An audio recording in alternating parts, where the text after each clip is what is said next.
નમસ્કાર, હું છું પ્રિયા અને તમે જોઈ રહ્યા છો જનતા કી જાણકારી ન્યૂઝ। નજર કરીએ આજના સમાચાર ઉપર। સમદ્રષ્ટિ સંગઠન પરિવાર ગુજરાત પ્રદેશ અધ્યક્ષ હેમંત ત્રિવેદી મળતા માર્ગદર્શન અને સંગઠનના હેતુને સાકાર કરવા માટે સમદ્રષ્ટિ સંગઠન પરિવાર ગુજરાત પ્રદેશ મહિલા મોરચા સચિવ શ્રીમતી ઇન્દિરાજી કોટકના અધ્યક્ષ સ્થાને ફૂડ પેકેટ અને ચોકલેટનું બાળકોને વિતરણ કરવામાં આવ્યું।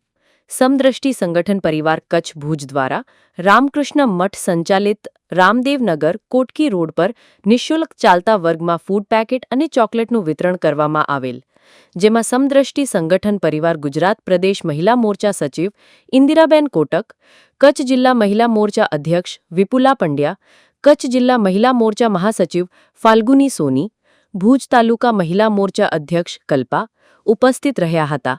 આ કાર્યક્રમ સફળ બને તે માટે શાળાના શૈક્ષણિક સ્ટાફ મોસમીબેન તેમજ જયશ્રીબેન દ્વારા પણ સારો સહયોગ મળ્યો હતો।